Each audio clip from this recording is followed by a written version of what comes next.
ఇప్పుడు no cost cough syrup తో 60 రూపాయల విలువ గల ఇన్హేలర్ పూర్తిగా ఉచితం. దెబ్బకి దగ్గు జలుబు మాయం. డీజీపీ శివధర్ రెడ్డి నిజామాబాద్ జిల్లాకు వెళ్లారు. కానిస్టేబుల్ ప్రమోద్ కుటుంబాన్ని పరామర్శించారు. ఫ్యామిలీ మెంబర్స్ ని ఓదార్చి ధైర్యం చెప్పారు. పూర్తి వివరాలు మా ప్రతినిధి బాలకుమార్ అందిస్తారు.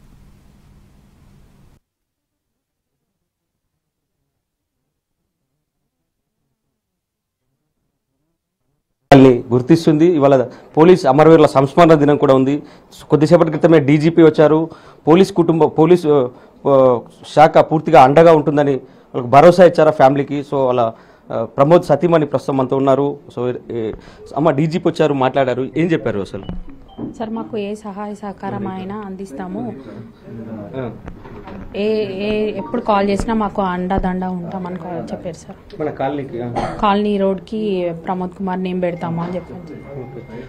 డ్యూటీలో ఉన్నప్పుడు ప్రమోద్ అన్న ఎట్లా ఉంటుండే? అసలు మీతో ఏమైనా డ్యూటీ విషయాలు షేర్ చేసుకునేవాడా? ఇప్పుడు అన్న చాలా సిన్సియర్, డ్యూటీలో విషయంలో చాలా సిన్సియర్ అని చెప్పి అక్కడ చెప్తున్నారు. మీకు వచ్చినప్పుడు ఈ కేసుల గురించి పోయినా అటు పోయినా అని ఏమైనా డిస్కస్ చేసేది? అసలు కేసెస్ గురించి ఏం చెప్పకపోయేటోడు, అంటే ఇట్లా వెళ్తున్నా ఇటు వెళ్తున్నా అని చెప్తుండే అంతే. కేసెస్ గురించి ఏం చెప్పకపోయేటోడు.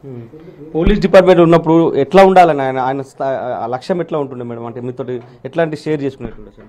అంటే డ్యూటీ పర్సనల్ విషయాలు, అట్లా డ్యూటీ విషయాలు ఏం కాదు. నార్మల్గా ఇట్లా వెళ్తున్నా అని చెప్తుండే, ప్రాంప్ట్గా ఉంటుండే డ్యూటీకి మాత్రం. లైఫ్లో ఒక గోల్ ఉంటుంది. చాలా తక్కువ మంది ఇట్లా చనిపోతుంటారు ఇట్లా ఇన్సిడెంట్ల వల్ల.